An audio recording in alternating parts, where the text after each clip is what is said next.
बढ़ते ट्रैफिक और विकास के चलते जयपुर दिल्ली राष्ट्रीय राजमार्ग संख्या 8 पर आए दिन जाम और दुर्घटनाएं घटती रहती हैं। आने वाले दिनों में ट्रैफिक दबाव के और बढ़ने को ध्यान में रखकर केंद्र और राज्य सरकार पीपीपी मोड पर जल्द ही एक्सप्रेस वे बनाने जा रही है। करीब 10,000 करोड़ के निवेश वाली इस योजना को एक साल में पूरा करने का लक्ष्य रखा जाएगा। हालांकि इसे बनने में अभी समय लगेगा, लेकिन अभी केवल इसकी रूपरेखा के साथ सैटेलाइट की मदद से अलाइनमेंट तय किया गया है। योजना आयोग के उपाध्यक्ष के सलाहकार गजेंद्र हल्दिया के अनुसार मुख्यमंत्री अशोक गहलोत के साथ हुए विचार विमर्श के बाद आए सुझावों पर अमल करने के लिए 1 माह का समय दिया गया है।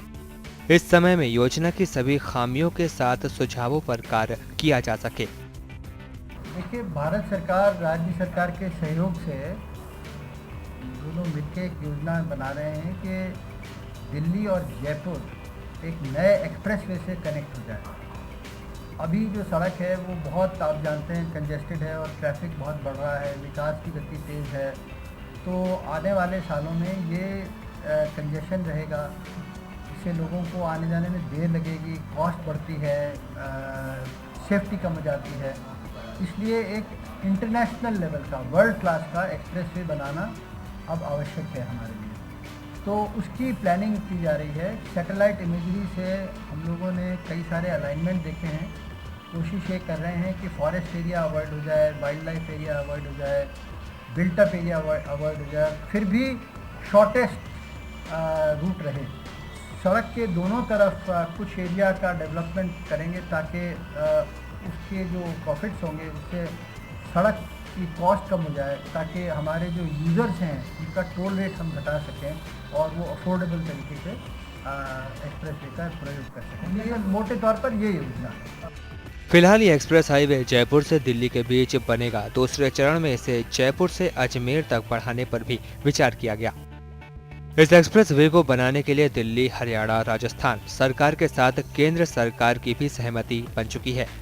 इस योजना में ज्यादा हिस्सा राजस्थान में आएगा, जिसका लाभ राज्य को मिलेगा। जहाँ तक इन्वेस्टमेंट की बात है, जैसा आपको भी हल्दिया साहब ने बताया कि ये अधिकतर इन्वेस्टमेंट जो कंपनियां इस रोड का निर्माण करेगी उसके माध्यम से अधिकतर इन्वेस्टमेंट किया जाएगा और बीओटी बेसिस इसका निर्माण होगा। जयपुर से और दिल्ली पूरा जो एक्सप्रेस हाईवे जो बन जाएगा, इसका बिल्कुल अपने जो पहले का हाईवे बना हुआ अपना 8 उसके करीब 7-8 किलोमीटर पैरेलल ये पूरा हाईवे बनेगा। और मैं समझता हूँ कि राजस्थान के लिए, क्योंकि ज़्यादातर इसकी जो लंबाई है वो हमारे राजस्थान में गुजर रही है, हरियाणा और दिल्ली में भी इसका थोड़ा उसमें गुजर रहा है। इसका सबसे ज़्यादा फायदा राजस्थान को होगा। अभी प्रेजेंटेशन में सीएम साहब भी थे, हम भी थे, और आपने पूरी जो जानकारी दी वहाँ पर दी थी, तो सबसे ज़्यादा बेनिफिट इसका हमारे राजस्थान को होगा। जैसा आपको भी हल्दिया साहब ने बताया कि ये अधिकतर इन्वेस्टमेंट जो कंपनियाँ इस रोड का निर्माण करेगी उसके माध्यम से अधिकतर इन्वेस्टमेंट किया जाएगा और बीओटी बेसिस इसका निर्माण होगा। जयपुर से और दिल्ली पूरा जो एक्सप्रेस हाईवे जो बन जाएगा, इसका बिल्कुल अपने जो पहले का हाईवे बना हुआ अपना 8 उसके करीब 7-8 किलोमीटर पैरेलल ये पूरा हाईवे बनेगा। और मैं समझता हूँ कि राजस्थान के लिए, क्योंकि ज़्यादातर इसकी जो लंबाई है वो हमारे राजस्थान में गुजर रही है, हरियाणा दिल्ली में भी इसका थोड़ा उसमें गुजर रहा है। इसका सबसे ज़्यादा फायदा राजस्थान को होगा। अभी प्रेजेंटेशन में सीएम साहब भी थे, हम भी थे, और आपने पूरी जो जानकारी दी वहाँ पर दी थी, तो सबसे ज़्यादा बेनिफिट इसका हमारे राजस्थान को होगा। इस एक्सप्रेस वे के बनने के बाद जयपुर से दिल्ली आने के लिए टोल फी कम देना होगा, क्योंकि एक्सप्रेस वे दोनों ओर township, hotels, commercial mall, restaurant के साथ कई प्रकार के डेवलपमेंट किए जाएंगे, जिससे योजना की लागत के साथ एक्स्ट्रा इनकम हो, जिससे लोगों पर टोल का भार कम पड़े। इस एक्सप्रेस हाईवे का निर्माण हाईवे के साथ 8 किलोमीटर की सीमा में किए जाने की संभावना है।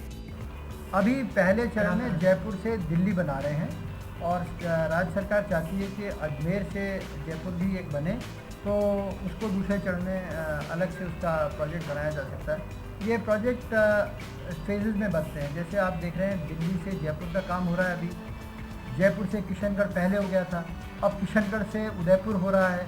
इस योजना के लिए केंद्रीय मंत्री डॉक्टर सीपी जोशी और योजना आयोग के उपाध्यक्ष मोंटेक सिंह आलूवालिया के सलाहकार गजेंद्र हल्दिया भी राजस्थान से हैं, और इनके प्रयासों से ये महत्वाकांक्षी योजना जब मूर्त रूप लेगी तो सबसे ज्यादा इसका लाभ हमारे राज्य राजस्थान को ही मिलेगा।